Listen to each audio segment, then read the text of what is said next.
Good morning, everyone, and welcome to today's Ed Leaders Network live event, Restorative Practices that support students, teachers, and academic endeavors with our presenter, Judy Bruner, who we're so pleased to have with us this morning. My name is Arlen Peebles with the Illinois Principals Association, and I will be your host for the webinar this morning. I want to draw your attention to a couple of items in the GoToWebinar control panel to make sure you're aware and fully able to participate and enjoy today's session. First of all, the audio panel on the right-hand side. Most of you are logged in listening via your computer speakers. Your microphones are on mute by default. We've got a very large number of attendees who will be joining us today, so we won't be using the microphone to interact, but we'll have plenty of other opportunities. If you have any audio trouble, you can switch over to phone call, and a number will be presented for you there. We've also got some handouts uploaded in your handouts pod. We've got the webinar reflection sheet and the PDF of the PowerPoint presentation for you to follow along, uploaded in that handouts pod. Also in the chat pod, we have got a link to download the other handouts. There are 8 other session handouts that you will want to have open and probably printed on your screen. So if you can go to that first chat that I posted, there's a Dropbox link. I want to make sure you've got all 8 of those handouts downloaded and ready to go as Judy moves through them this morning. We'll have a little bit of time for Q&A at the end. As I said, we've got a large number of attendees, so if we don't get to your questions, don't worry, I can send everything to Judy, and of course you can always follow up with her at the end of the session. I would now like to turn things over and welcome Judy Bruner. Good morning, Judy. Good morning, Arlen, and good morning, everybody. I think we're broadcasting out into several states this morning, which is very exciting, I think, for all of us. And I am coming to you from Springfield, Missouri, down in the southwest corner of our wonderful state. I know we've got participants from Illinois, we've got some folks from Indiana, we've got some folks from Missouri, and really it's just reaching out to a lot of membership across the country that are involved with the Ed Leaders Network. So it's truly my privilege to be with you today. I will tell you, if you've ever been in a workshop with me or had the opportunity to talk about whatever topic it is of the day, you know that I always try very hard to make suggestions that are very practical and easy to implement, and just give you things that honestly, if you want to start doing them this afternoon come Monday, you can do them. It won't cost you any money, and I try to be just to give you a lot of things that you can begin using very easily. Arlen talked to you about a number of handouts, and I didn't mean to overwhelm you with all of that, but you'll see as we go through this morning, I just felt like I needed to give you things to begin with, and all those handouts are part of it. You're going to see on the screen, it says practices that support students, teachers, and academic endeavors. Restorative practices, restorative justice, restorative relationships, however you want to refer to this. And somebody yesterday in one of my audiences said, you know, I really prefer restorative relationships, and I think she was really on to something. So I may kind of change my verbiage in the future, but it's really about putting things back together again when something has been broken. But it's more than that, and I want to give you kind of a little teaser and some ideas of how we can use this format, if you will, in academia, where it really becomes the culture not only of the school in terms of discipline, but part of the culture within a classroom, just in terms of how we discuss things and how we analyze whatever it is we may be studying.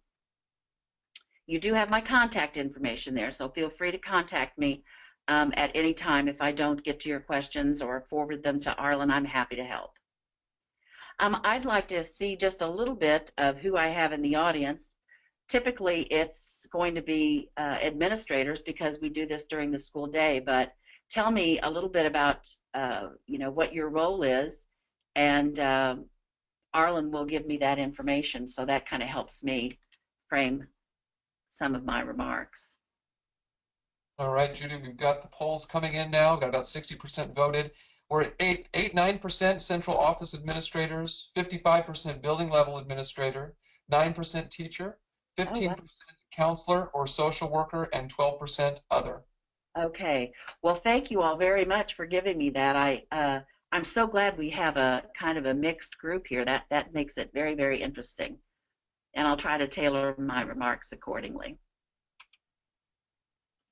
Okay, so your grade level. Tell me who I have here in the audience.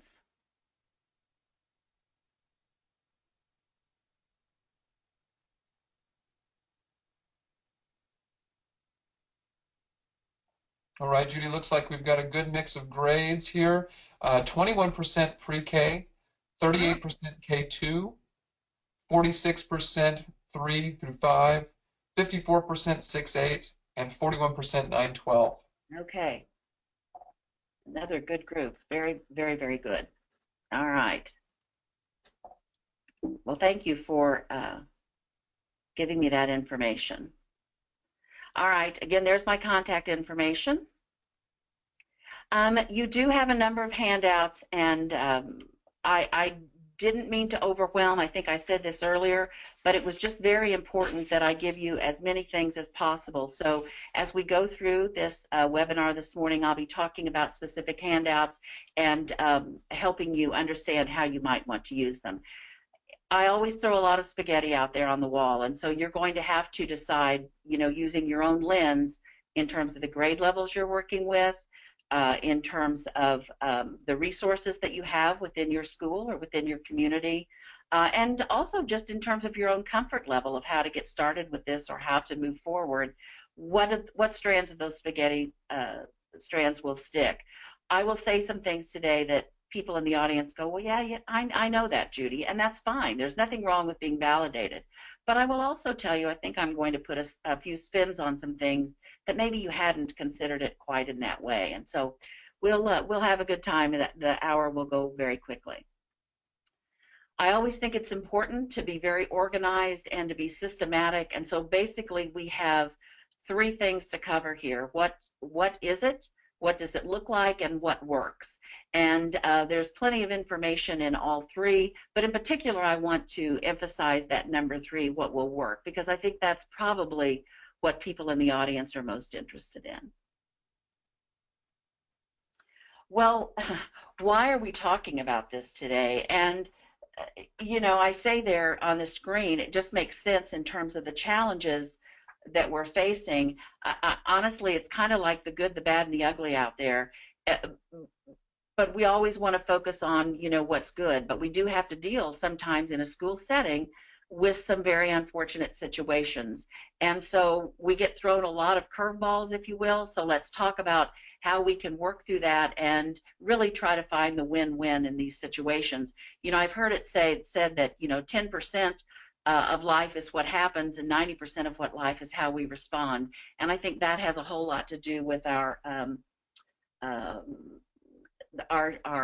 framework for dealing with all of this. We are in an age, as everyone in this audience knows, of high accountability, but it's not even just the accountability that's so important here, although I don't want to minimize that. Honestly, using these restorative practices and putting in systems that support restorative relationships, it's really just doing what's right. It's doing what's the ethical and moral, and in some states like Illinois, the legal things to do.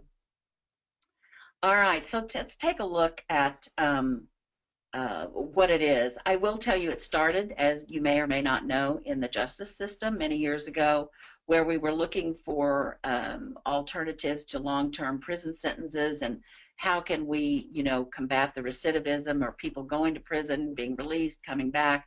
So they started experimenting with some ways, some counseling, if you will, of how to get people to that mindset of let's not get ourselves on this treadmill where we keep repeating the same kinds of negative behaviors. And then we kind of took a look at it in schools and said, well, okay, that makes sense in the justice system. Is there something that we can do in the schools to really support this? What I will tell you is that most folks that really get into this do embrace this idea that it's about teaching. It's not about punishing necessarily. I think it's important that we be consistent. I think school needs to be predictable. I don't think that anybody would minimize those important characteristics of a school environment. But I do think it's also important that we keep in mind that every situation in school, whether it be negative or positive, everything can be a teaching opportunity. And I think, especially for those of you that are working in building level administration, sometimes those jobs can get to be pretty tiresome, if you will, because it just seems like, it's the same kids coming in, it's the same kinds of problems. But it is important that you remain optimistic, whether you be in the classroom or whether you be in the building level office or in central office, and keep that mindset that it is about teaching kids some better options. And remember that that glass is always half full. I think that one of the things I would recommend to you is that you always ask, what's the least that can be done to change the behavior? Now, I know in the school business, we're oftentimes locked in terms of board policy, in terms of parent-student handbooks and scope and sequence, and I respect that. And, quite frankly, it's almost contractual. When this is what it says we have to do, that's what we have to do. And that's one of the reasons, folks, that these zero tolerance policies have really gone to the wayside. They have been phased out. They're actually now illegal in some places. But let me assure you, it's not that we're going to tolerate behaviors that shouldn't be in school. The problem with zero tolerance was never that we were the problem with zero tolerance was we tied it to consequence, where we felt as though our hands were tied in terms of what we could actually do. So do keep in mind that it's not that we're saying, you certainly will probably lower suspensions. I hope that's the case, and I think you'll find that to be the case. But it's not that we're saying that there are no consequences. No, the environment still has to be predictable. But I think the overriding question is, what's the least that we can do to change that behavior? Do think of discipline as a long-term process, and anybody that's been in this business for any length of time knows that we can't change behavior overnight. Some things absolutely have to be unlearned. And but I do want you to be very intentional in terms of who we're out there to help. Certainly when there's been a problem at school that involves students, you are likely to have a victim or victims. You're going to have the offender, and both of those individuals or groups of individuals will need to be recognized and helped. Then you've got, the offender and the relationship to the audience. And I can think of times in a school setting where, something explodes in the classroom, the offender is sent down to the office, and the teacher is scrambling trying to get back to that business of teaching and learning and putting it back together. What I would say to you and what I would recommend to you in a school that really supports these restorative relationships is, when you have an unfortunate situation like that, don't forget the audience, because they very likely will have been harmed as well, just in terms of some trauma that occurs when someone gets sent out. Maybe it's a friend, or just in terms of some explosion that might have happened. And then you have the offender and the staff. And I will tell you, I am a career educator. I spent 18 years in administration, having served at elementary, middle, and high school in the principal role. I wish I could turn back the clock right now and say that I was always good at taking care of the staff. But I will tell you that I really believe the more I understand about this and the more that I practice and work with schools on this topic, taking care of the staff is very, very important. So we're always really good, I think, in the school business to take care of the kids. But part of being a restorative and part of being in a restorative relationship is taking care of the needs of the staff as well. And I really do wish I could go back and maybe spend a bit more time doing that. I think it's very important that we show that we care more than that we have authority. I've heard Todd Whitaker say, and anytime you have the opportunity to hear him speak, he's just wonderful. But I heard him say one time that, the second to the last word is just fine. And I think that's really good advice, because I think it's important, and everyone in this audience knows, in every adult-student conversation at school, there needs to be at least one adult.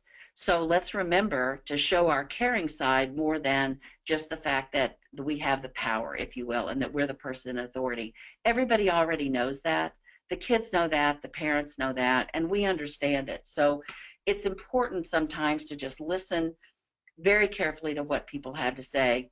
I will tell you that In disciplinary consequences and disciplinary conferences, pardon me, as a principal, I always ended the conference with this question: have you been treated fairly today?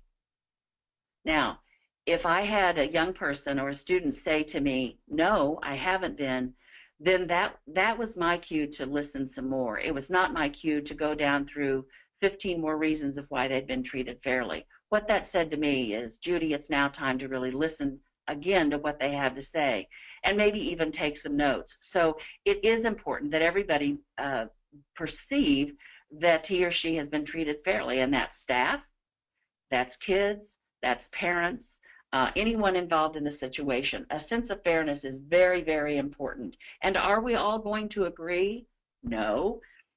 And sometimes people will leave and they're dissatisfied. But no one should leave believing that they haven't been heard. And that would be some of the best advice I could give you. Make sure people believe at least they were heard. I saw this question the other day and I thought, well, I know where I want to share this, and it was this morning.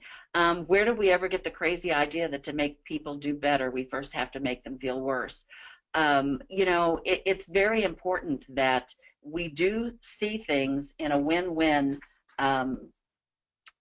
idea, a win-win situation, and try to find those opportunities as best we can. Focus on the battles that are the most important. Again, I can think back on some things as when I was a principal where I think, oh, gosh, Judy, is that really that big of a deal? Well, at the time I thought it was, and I was doing the best I knew to do, just like everybody else does. But, do keep in mind some flexibility. And one of the suggestions I would make to you today is, as you move toward these restorative practices and relationships, keep that word flexible in your mind, and always make sure that you're a reflective educator. One of the guiding principles with all of this is that in order to change the climate of a school, you must first change the behaviors of the adults. Now, I say this often when I'm working with educators, and I always give the qualifier. I'm not being critical of anything here, but I think if you really stop and think about what that is saying, it's the adults that really do have a tremendous influence on what the climate of that school is, what the climate of the classroom is. So maybe we want to start again with our own behaviors, and it goes back to that 90% of life is how we respond. Okay, you should have, I've been doing a lot of talking, and I want you to I'm going to set my timer for just 1 minute here, but I want you to get your webinar reflection sheet. It came to you as a Microsoft Word document. And the first question says, list 3 important things to remember about restorative practices. So I'm going to set my timer for 1 minute, and on your reflection sheet it has A, B, and C. So do participate with this. It will help cement your learning. So at this time, I will start my timer with 1 minute.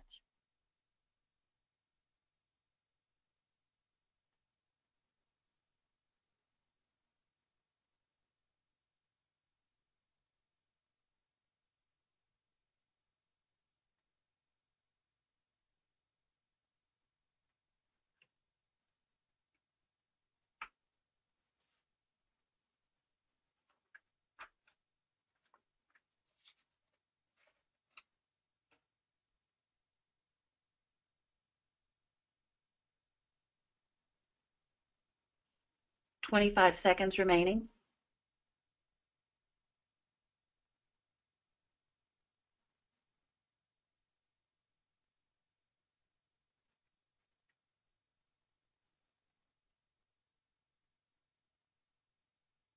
"10 seconds.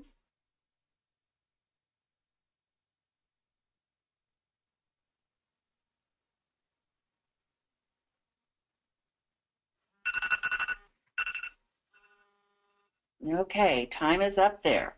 I hope you had the opportunity to list some important things. I will tell you that in terms of learning, retrieving that information that you just learned is very, very important in terms of your retention rate. So do your best to participate with these on the reflection sheet. All right, moving into kind of our second phase here. What does it actually look like? And one of the things that I want to accomplish in this section is to help you recognize that a lot of the things you're already doing really fit into this model. To some extent, yes, it's adding one more plate to juggle in the air, but I also want to help you recognize that you're already doing a lot of these things that are very, very supportive of restorative practices and restorative relationships.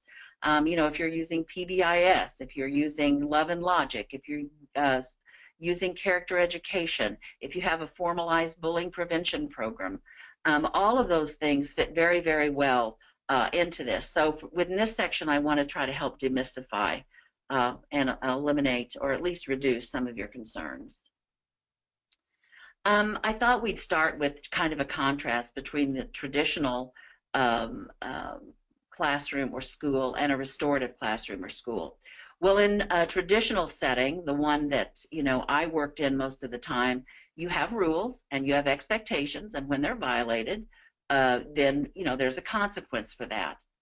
But in a restorative school, or where there are restorative relationships, it's that you're looking at how are the relationships violated, and that's a part of the conferencing that goes on, where people actually have an opportunity to reflect on, this is what happened to me, this is how I felt.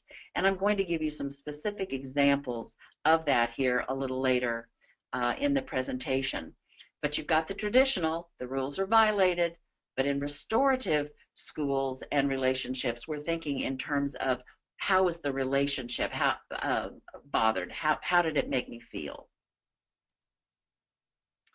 In that traditional setting, and I love that little icon of the guy carrying the guilt, the focus was on establishing guilt. And I don't mean that in a negative way, but I mean, we wanted to know who did it, who gets the consequence here. And I'm not saying there's still not a place for that in school, but I think that while we do need to know who the perpetrator is or who the student was that exhibited that negative behavior, our goal ought to be to establish what it is that they actually need. What is it that the person that was harmed needs from this and want? What were they thinking?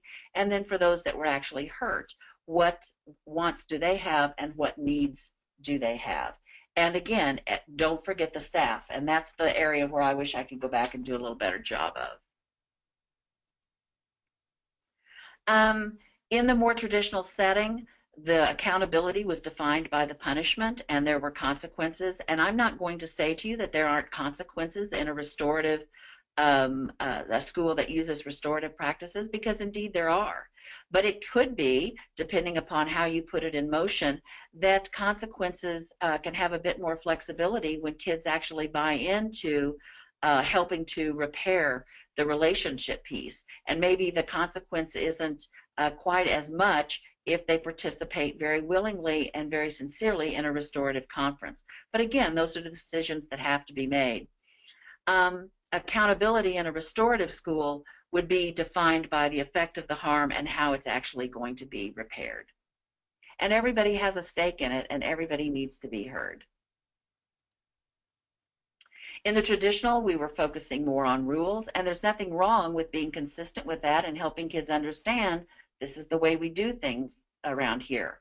But let's make our focus more how we're actually going to repair it. How do we repair that harm and put it back together again? All right, now it's time to go back to that webinar reflection sheet. Tell me what you think students want from us. What would be your guess as to what kids want from educators?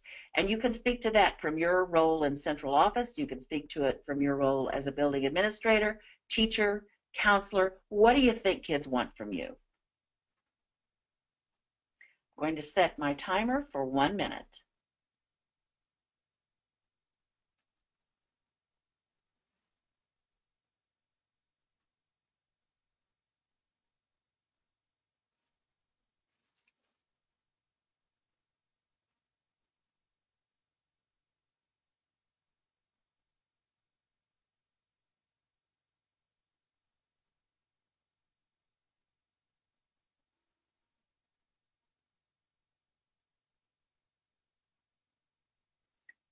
"25 seconds remaining.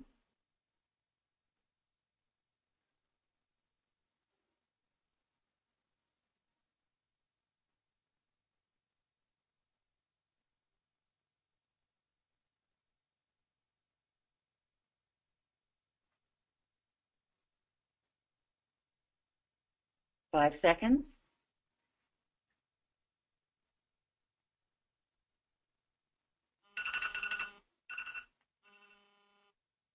Okay. I think this is the type of thought-provoking question, and I hope you took advantage of the brief time that you had to reflect upon it. But I think this is one of those thought-provoking questions that should be asked at the beginning of every school year, and maybe again at the beginning of fourth quarter as we all start to, get fatigued.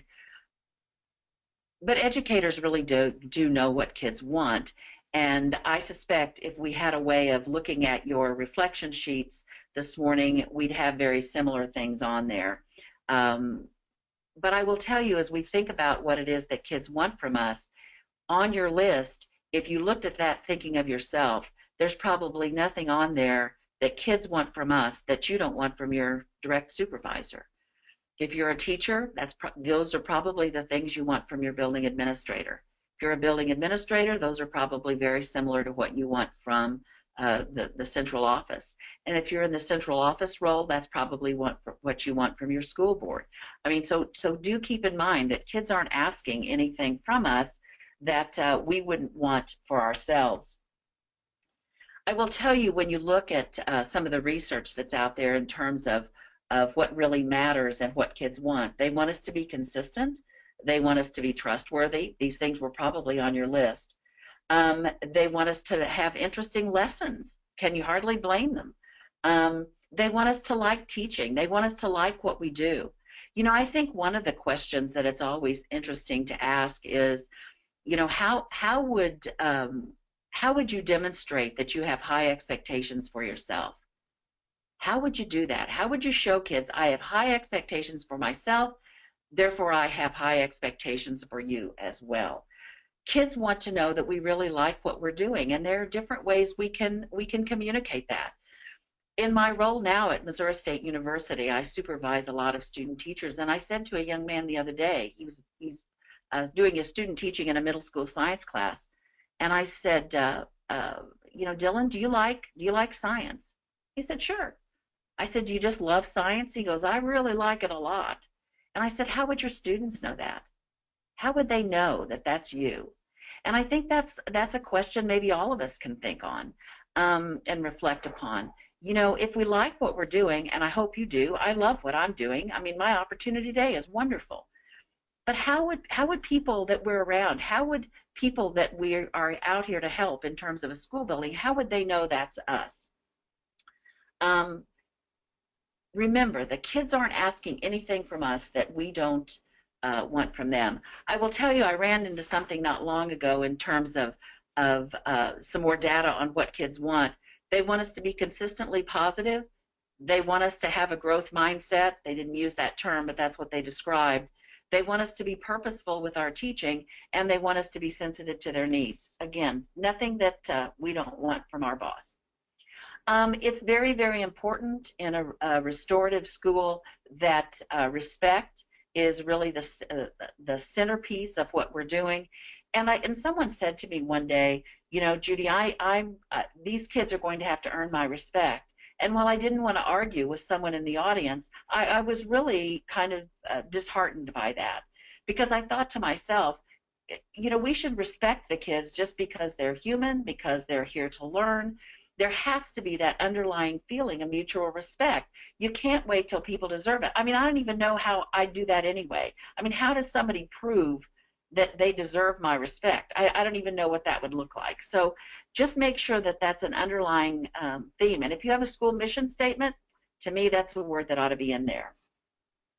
I love this saying, be what you want to see, and those eyeballs are kind of staring out at you. But I think it's very, very important. And when you think about Carol Dweck and the growth mindset, do you embrace a challenge? Do you think that effort is the path to mastery? Are you always learning something? Are you curious? Do you push despite obstacles? Folks, those are all things we want from kids, aren't they? All things we want from students. But first, they need to see that from us, because they will see through us if we're not being genuine. If we say one thing and do another, they're going to recognize that, and all of our credibility is gone. I will tell you, in a restorative school, How we respond is very, very important. And we all have those buttons. And sometimes kids will find the button and they'll know just where to push to get us going. If you have buttons, and we all do, it's very, very important that you hide them, because what kids need to see from us is something that's very professional and that we're prepared every day. Everybody from bus driver to cook to custodian to secretary to counselor, social worker, everybody is a role model. And unfortunately, some kids are coming from an environment where the role models at home perhaps aren't what we might choose for them. So when they come to school, let's show them a better way, if you will. Always be ready to teach. Always show kids that you're ready to learn. Being very, very intentional. We're going to talk here in just a minute about how to get started with this, and that's an important part of our conversation this morning. But I do want you to put some systems in place, and we'll talk a little bit about that. But you're going to have to be intentional with this. And I know there are probably limited people in the audience that are listening to this webinar. So when I say be intentional, don't try to do this on your own. You're going to have to put together a group of people that can share in the responsibility for getting this done and for helping your school evolve to all that it can be. But one person can't do this on his or her own. You won't even know everything that's out there being done already. I put this slide in here primarily for my secondary colleagues that are in the audience, and I know we have a mixed bag. One of the things about restorative practices is we talk about restorative circles and getting kids to literally put their chairs in a circle and everyone has a chance to speak. And that's a very, very important part of the process. But I will tell you, you don't have to call it a circle. My secondary colleagues will be very quick to tell me, Judy, I'm not a counselor. If I wanted to be a counselor, I'd have gone to get that training already. And I'm very respectful of that. We're all, regardless of grade level, to some degree, we're all content specialists. Now, a content specialist in preschool might look a little different than a content specialist at the high school level, but we all have to know our content. But how can we frame the classroom? What kind of practices can we put in place that really support this whole restorative mindset? Rather than circles, I tend to call them meetings. Everybody in this audience knows what a class meeting would be. At the elementary level, elementary teachers, preschool teachers are just excellent at, when the day goes poorly, you kind of stop, call a timeout, regroup. Let's talk as a group about what we need to do differently. Sometimes you're just sharing your expectations with kids again, and that's great. But at the secondary level, we don't think about that quite so much. But I will tell you, I often tell my student teachers, if they've had a bad day in terms of classroom management and student behavior, let's start the next day, and you can put chairs in a circle or not. I like the circle idea, but at least address what happened and not just make that a lecture format, but hear from kids and recognize that there are different ways to kind of put it back together. There are academic circles. There are circles where you talk about rules and expectations. You can put together a meeting where you're restoring the classroom after some sort of major disruption, or you can have some sort of meeting to try to restore relationships between kids or kids and staff or parents. You do have to set the stage for this, and you have to teach kids how to do it. It won't be enough to just explain it once. They'll have to understand in terms of the protocol. It's very important that one person speak at a time. Everyone has a chance to share. None of these suggestions would surprise you, but I do think in some settings with kids, there's going to have to be a lot of, and even with some adults, there'll have to be a lot of emphasis on civility and respectful dialogue. And you can disagree, but you don't have to be disagreeable. Just talking about the protocols and the expectations can be a learning opportunity for kids. Who's involved? There can be a lot of different people. If you're a classroom teacher, in all likelihood, those involved will be kids within your classroom and you, or you may call in a counselor to help, or you may call in an administrator to help. But in other settings, you may have parents involved. You may, the students that have been hurt, either the victim or the student that demonstrated the negative behavior, they can bring in someone to support them, to talk about from their perspective what happened.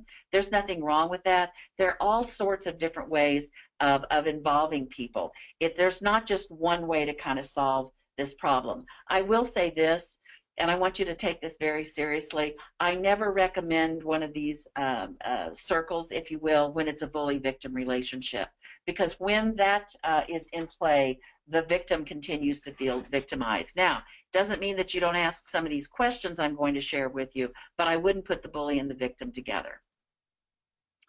Questions to ask the offender, and this is actually on your handout number 1, restorative questions.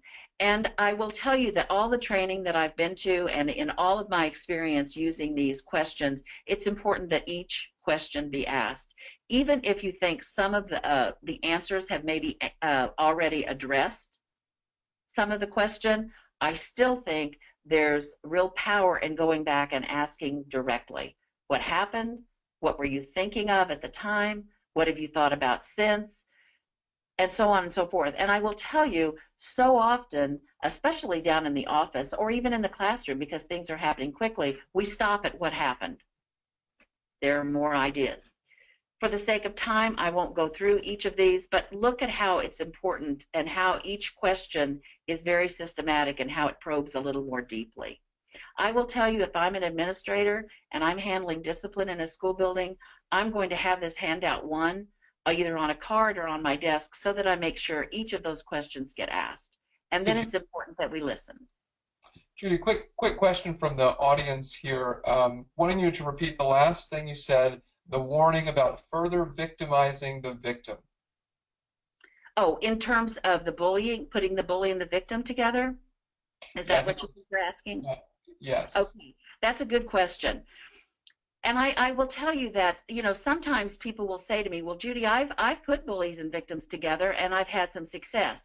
And I'm not going to tell you that I can't argue with success. If you really believe that it helped, well, that's great, and I'm glad. But I will tell you, I do a lot of work with the prevention of bullying behaviors and how to intervene. And one of the things that we really do know is that when you put that bully and victim together, that imbalance of power is still there, even if an adult is present.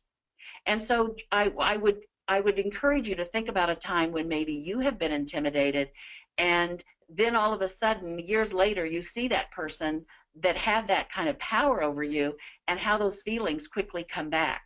That person doesn't even have to say anything to you, maybe not even look at you, and all of a sudden you feel victimized again. That's the kind of sensitivity that I want people to have when you are contemplating putting bullied victims together. I hope that answered the question. That's great. Thanks, Judy. And then another question, I'm not sure quite what this is in reference to. Do they have access to the formative assessment? Yes, they will here. They have that. They have a student voice survey, and they have a survey, restorative or punitive. Okay, great. Okay. All right. Here's the reflection piece. We're going to have to move pretty quickly. So what do you want to remember about meetings and circles? You have 1 minute.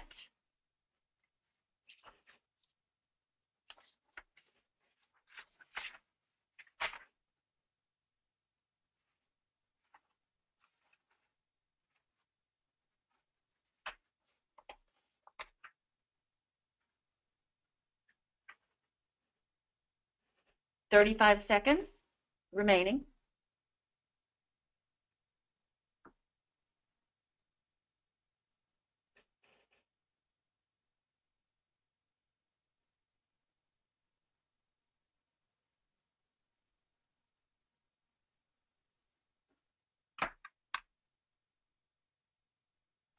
$15 seconds remaining.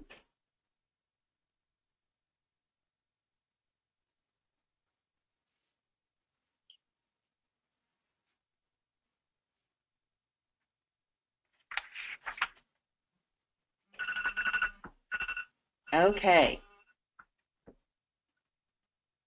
Now we get into the how might you begin. It is important that you start with a vision in mind of what your school could be, and a really good way to do that, in my opinion, and you were asking about the formative assessment, it's actually handout number 2. And what this will do for whoever takes it, and I suggest that people do it anonymously. It's not that anybody needs to score it other than the individual that's taking it.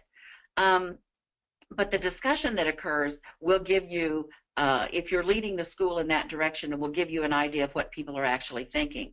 I will tell you that when I take this survey, the last time I took it, I was a score of 34. The higher to the score of 100, the more you are in the traditional or the punitive mindset, the lower your score, the more restorative. And on the second page of that handout, number 2, it shows you exactly how to score it. I think this is a great way to get discussion going in your building. But I will tell you, folks, as a lot of this traditional mindset is very strongly embedded in what we think, how we believe, and how we've practiced it. And it's difficult to stop and think, well, what I've believed all these years, maybe there's a better way. But I would just encourage people, it's not about pointing fingers. It's about stopping and thinking, can we do better? And I will tell you, I think educators are pretty good about that, stopping and thinking. So use this as a formative assessment. You could almost do it as a pre and post. This is what we thought in August. Now let's take it in May and see what we think. Another handout that you have, which I hope will help you, is one on student voice. And quite frankly, you could do, this is asking staff to reflect on, how much voice do kids have in terms of the learning process.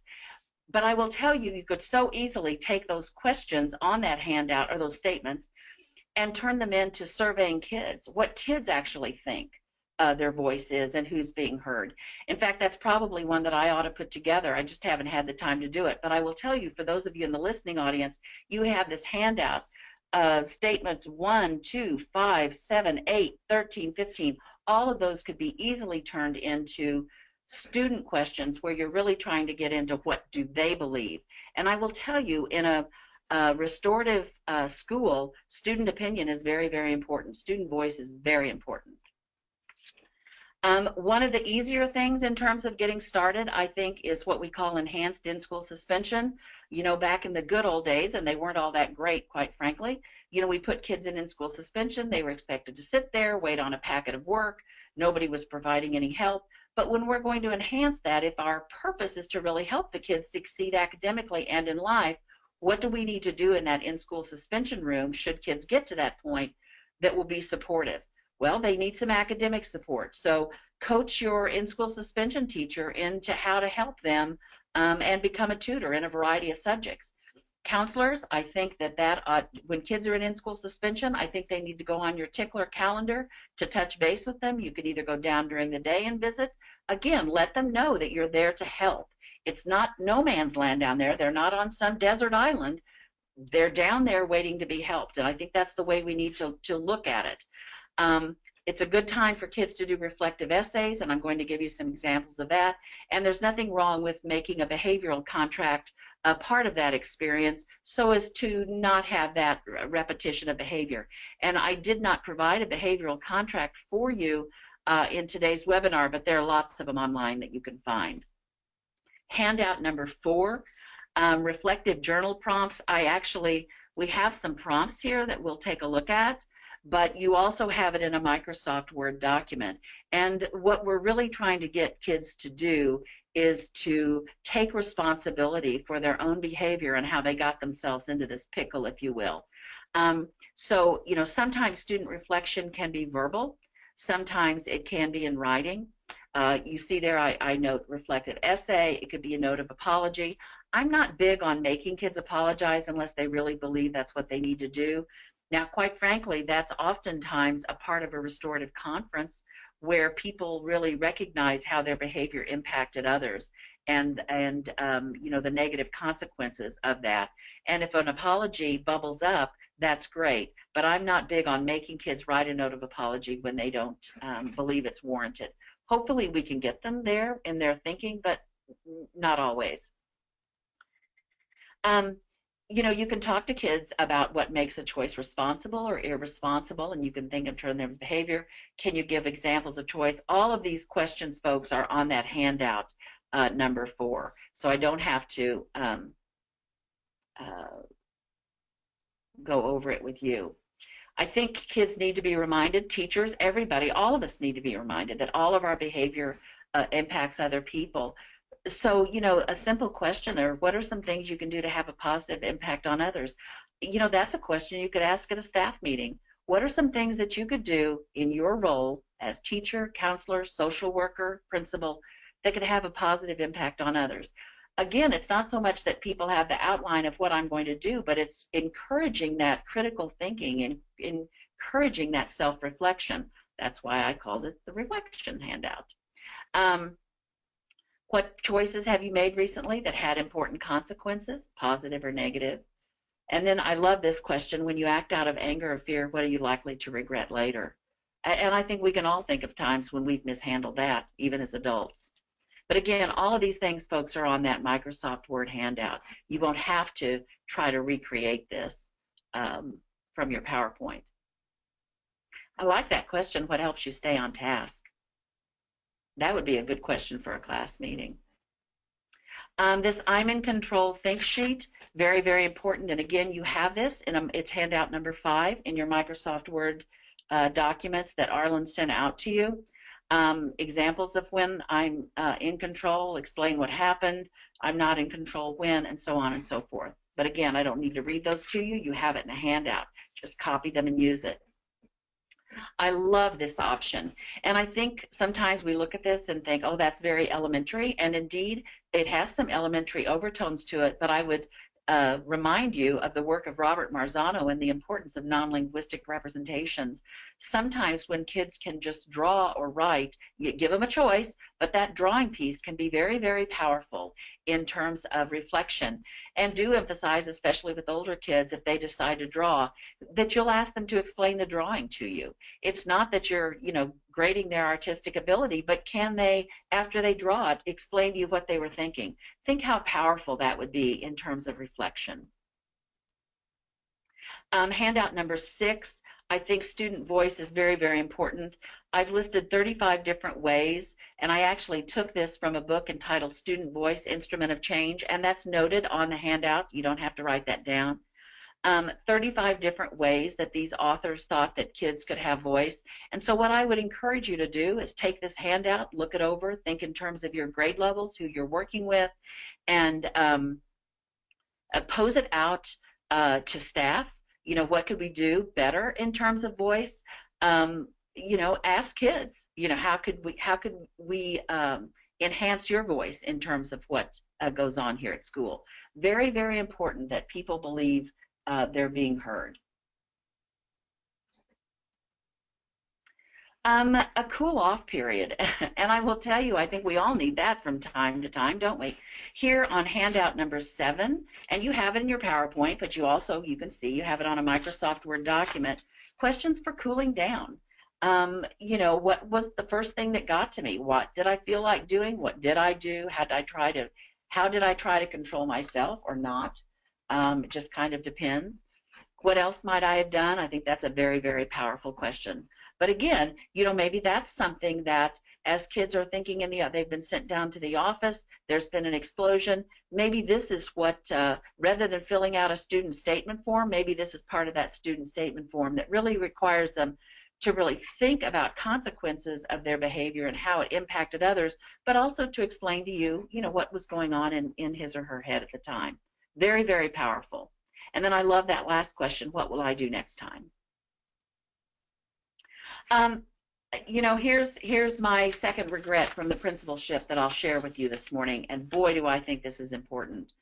One of the very, very important components of these restorative practices and these relationships is to find a way to reintegrate kids back into the school setting, whether it be the student that misbehaved or whether it be the student that was harmed. Remember, all of the needs have to be addressed. And sometimes it involves how can we help the teachers be willing to accept a kid back into in the classroom where there's been a major explosion. I mean, kids can verbally vomit all over people sometimes. And so, what feelings get hurt? We're only human here. So how are we going to put it back together? I highly recommend that you develop a reintegration plan for any student that has been removed from school in terms of an out-of-school suspension. I'd like to see it done for ISS as well, but you may not think that you have time to get that done, or maybe it's not practical. But I will tell you, anytime we remove kids from school, there has to be a plan in place on how we're going to reintegrate. And let me tell you what that used to look like in the schools where I was principal. When we had those reentry conferences, it was usually me sitting there going through the long laundry list of things that they could no longer do. Now, I don't know, I mean, I was doing the best I knew at that point, but I wasn't focusing on how can I help this child reintegrate. Maybe that was in the back of my mind somewhere, but I'm telling you I wasn't intentional with it. Let's make this reintegration intentional and find ways to make this work for kids. I love this. Make sure the expectations, set the expectations and develop those relationships so that kids want to do what we need them to do. Very, very important. Teaching empathy, I mean, the best way to do that would be to model it. It goes back to that be what you want to see. Look for examples in literature. Look for examples. I mean, I think of To Kill a Mockingbird and what that teaches. You're familiar with programs like Save One Student. I would like it to say Save All Students, but you know what we're trying to accomplish here. We recognize and know some kids that need some immediate help, and how can we put support systems in for them. I will tell you, as I travel around the country, I'm seeing more and more folks that are using this check-in, check-out, and check and connect. I will tell you that I offer it to you this morning because I think it's one of the easiest ways to really get this going with kids. It's in handout number 8, different ideas for checking in with kids and checking out. It can be 3 minutes at the beginning of class, 3 minutes at the end of class. Maybe it's part of a reentry conference, whatever it might be. But do we have systems in place where kids can literally check in and check out with a responsible adult? Ideas for checking in, those are for you. That's actually there on handout 8. Ideas for checking out, same thing. And then these academic circles, and I wish we had more time to talk about this. This is kind of a teaser. But, you know, think in terms of Bloom's taxonomy. If you were going to discuss a novel, and let's go back to Kill a Mockingbird, perhaps you're wanting to ask questions at all levels of Bloom's taxonomy, so you can go to Google and get question starters for Bloom's taxonomy. You'll find them. It'll give you questions at every level of thinking. So, you know, you have kids, you have their chairs in a circle rather than the traditional rows where everyone can see and participate.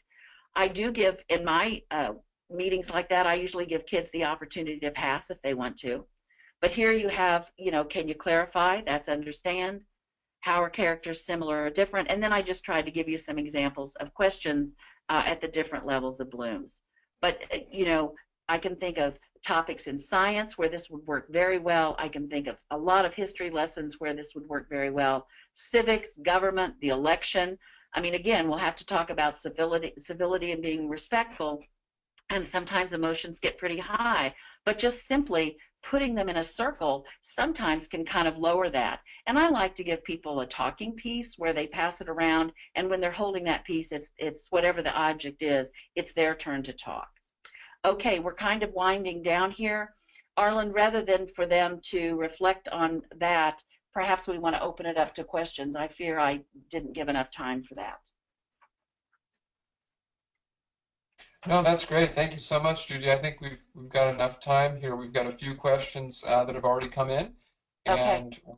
Yeah, go ahead and just wrap up and we'll get to those. Okay. Well, you know, I saw this quote and it just made perfect sense to me in terms of our topic today. And look at the smile on that gentleman's face. I just think it says everything. But the secret to education lies in respecting the pupil. And isn't that the truth? And maybe it should say the secret of education lies in respecting everyone. Perhaps we could expand it, but I think that's very, very important. And for my English teachers in the audience, I see I've left out a quotation mark there, so I'll try to get that fixed. All right, thanks so much, Judy. Really appreciate this. Excellent practical examples for restorative practices in the classroom. This is terrific. Let's get into some of the questions here. Go ahead. Do you have anything else? No. But I mean, we don't have a lot of time for questions, so people can call me, email me, siphon it through Arlen, however you want to do it. I want people to feel like they're getting what they need this morning. Okay, great. First question coming from Josh is, Do you use the seven habits of highly effective people slash teens as a framework for restorative justice? It really can be. And that's just another one of those things I didn't think to mention, but that's another one of the practices that's out there that a lot of schools are using that just dovetails very well with this. In fact, I was just up in Illinois yesterday talking to an audience, and one of the teachers said, hey, this is what we're doing. Does it fit? And it absolutely does. All right, great. Here's another one from Jennifer. Are you familiar with the Morning Meeting Book by Roxanne Crete? Would this be a good format for those meetings? We also use class meetings that matter from OLWIS. Yeah. The Olveus, I think, is what she's talking about there in terms of the bullying prevention, and that's always good. The first reference, the first source I haven't heard of, but I will tell you there are a lot of really good books out there. There's a book called Win-Win Discipline by Spencer Kagan. People will be familiar with his work through cooperative learning. There's something called Circle Forward, which is probably one of the best books of all. There's a book called Restorative Circles in Schools. There's a book, and I referenced it, that Student Voice. There are if somebody I have a bibliography put together of all these resources, and if somebody wants that, I don't know, Arlen, if it's I should send it to you and you can send it to everybody, or if they just want it, they can email me. But I have some great resources, but I'm not familiar with the first one you said, although I wish you'd say it again so I can write it down and get it. Yeah, let me get back to that. The Morning Meeting Book by Roxanne Crete, Kriete. Yeah, well, thank you for sharing that, whoever did. I'm not familiar with it, but sounds like something I should take a look at. Question from Elizabeth following up on the cool down time. Where is the cool down place? Is it in the classroom, somewhere else, or at a later time? It can really be wherever you need it to be. I've seen it used effectively. A very high-risk middle school that I work with a lot, they'll do cool-down things over in someone else's classroom, and that's kind of one of their intermediate steps. A student's misbehaving or disrupting, and so they put them over in another teacher's classroom, and if indeed if anger is the issue, then the cooling down piece can be part of it. It could be down in an ISS room where kids, wait to be processed there, or it could be in a restorative classroom of some sort, or a caring room. It could be sitting in the office. It really could be, I don't know that it would be that effective to hand that, if the problem is happening in the classroom, I don't know that getting someone to reflect on it right in the classroom would be the most effective. But let's say it's elementary and there's a problem out on the playground. Or at the middle level, it happens in the cafeteria.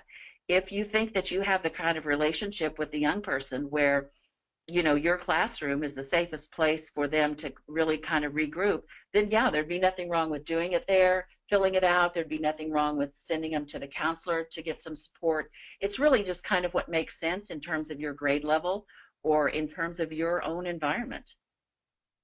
Follow up on the cool downs from Andrea. How do you prevent or discriminate the cool down periods from escape behavior? Mm-hmm. Well, sometimes escape is a way of cooling down. And, I also know that, kids will go to great lengths sometimes to get out of doing their schoolwork or avoiding it. I'm not going to diminish that at all, but I'd look for a pattern. I mean, I think we can start recognizing and talking to kids about, I'm all for the cool off period, but we don't want to overuse that. Let's use it appropriately. I think that might be a time for a different kind of conference, if you will. I'm not going to doubt that some kids use it to their advantage in the same way that they use going to the bathroom as to their advantage. They just want to get out and walk around for a while. But sometimes that's not a bad strategy either. I mean, I've walked away from situations where I was angry, and walking away is not necessarily bad. Great. Okay, we have time for just a couple more here. Here's one from Chad. What happens if they don't respond to any of the restorative practice techniques? Got a fourth grade student who's very smart and seems just not to care. Yeah. I'd be having an honest conversation about that. look at the different things we've tried. That's what I'd be saying to the young person. Here are the different things we've tried. I'm very open to suggestions, but we both know that we're not headed in the right direction here. And so what can you do to help? And what do you think I should do to help? Because the situation as it is just not working. Now, I will tell you this, and I said it to the audience yesterday. Kids have to have a level of buy-in here. I mean, if someone is just continuously defiant and not going to willingly participate, then the other kinds of consequences are going to kick in. That's just what happens. There has to be some buy-in, and if we think that we're going to reach everybody with this, well, I'd like to think that we can, but I don't know that we will be able to. But can you reach most of the kids? Yes, and especially when they start seeing it work to their benefit. Kids, I think at their core, most kids really want to do the right thing. They just get off on the wrong foot from time to time. But there has to be a level of buy-in, and I think that that's part of setting the stage for a class meeting or setting the stage for a restorative conference. You do want to talk to the participants one-on-one prior to the conference and make some assessment of their willingness to really be an active caring participant. And if you don't think they're there yet, then you can have the conference without some of the players involved. It might not be as good, but if the perpetrator isn't buying in that he or she's really done anything wrong after your best efforts, well, go ahead and have the conference without him. At least you can help restore, how the other people are feeling. Excellent. Well, Judy, thank you so much for presenting this webinar today, and I really appreciate all the thoughtful questions from our attendees. If we didn't get to yours, I will be sending them directly to Judy to follow up with you personally. And Judy, we'd love for you to send me the resources. Okay, I will do that. I can share out. We've got the recording of this webinar that I'll be sharing out with everyone here and everyone who registered. And along with that email, I'll send your resources and sources. Okay, will do. Thanks, Arlen. Thanks, everybody. All right, thanks so much, everyone. You are free to close the GoToWebinar control panel, and this will log you out of the session for today. Take care.